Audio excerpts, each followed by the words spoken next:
Hey, thanks for stopping by today. Again, thanks for checking out my YouTube page here for Cyrus Alderwood. And today I want to talk about, want to kind of pitch a little bit about Tales from the Sunset Pub, because part of this is based off of a rowdy group of friends of mine from Cincinnati for a few years that I'd lived there. However, one thing I'll point out on the next video or an upcoming video, I like to. I have a lot of friends that ask me about the process of writing a book, start to finish. Some friends that have been actually working on a book for years, some who are thinking about writing them, and I get a lot of questions like that on through social media too. So I'd like to, in an upcoming video, I'm going to talk about the three main steps to the creative process. Three main steps for myself anyway, and you can tweak that however you want to fit your own personal style of creativity. But that's an upcoming video that I'll talk about the three main parts of the creative process of writing a book, start to finish. This particular video, I want to talk about Tales from the Sunset Pub. Just to give you a little heads up here, this I'm going to read from the back of this, the blurb from the back. Tales from the Sunset Pub is a collection of multi-genre short stories surrounding the characters and the group of friends and neighbors that called the pub their second home between the years of 2002 and 2006. And the Sunset Pub was actually located in Cincinnati, Ohio, on the western side of town. I was a kind of a transplant that lived there for a few years as I worked for a brokerage firm, and I started writing during those years too.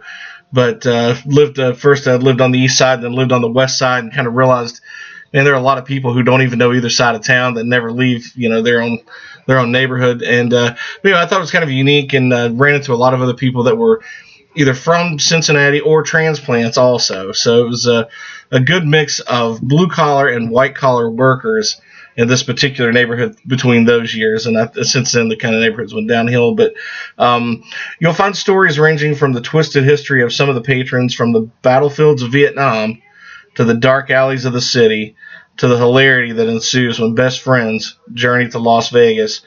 Although these are works of fiction, I'll leave it to you to decide how much of these stories are based on fact. Now, one of the stories I want to read just a little excerpt from, and then we'll stop the video for today.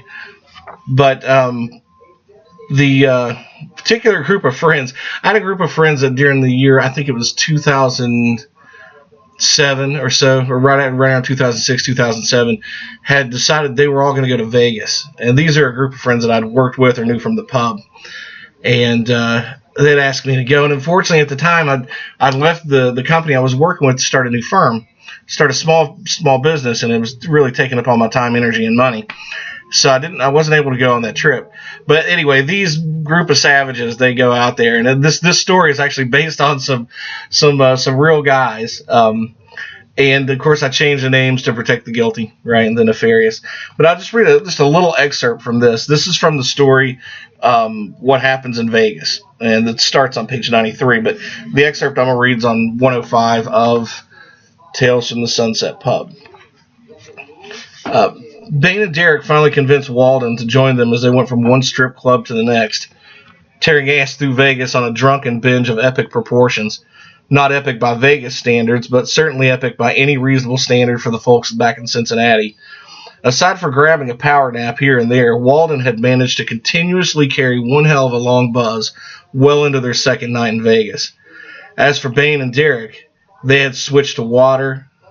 They had to switch to water, eat plenty from the shitty buffets found all over town, and practically swallow an entire bottle of aspirin to have made it this far. They were slowly murdering their livers with glee. Walden sat straight as an arrow in his chair by the stage, a stoic expression chiseled on his face, as the blonde stripper glided around the pole in front of him. Bain handed him another Captain and Coke and took the chair beside him, waving a couple of $5 bills around.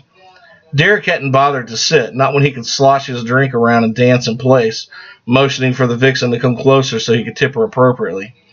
"You aren't going to get much attention with $5 bills, bro," he slurred as he sloshed and strutted about. Las Vegas is a town where anything can happen, and often does. Things that you would least expect, especially in the wee hours of the morning, at the peak hours of debauchery. For example, as Derek and his two comrades danced from one strip joint to another, he discovered a fetish that he never knew he had. 3 strip clubs and 9 drinks later, they were watching intently as the little ladies swung around the poles and shook their little asses in their faces as they danced at the edge of the stage.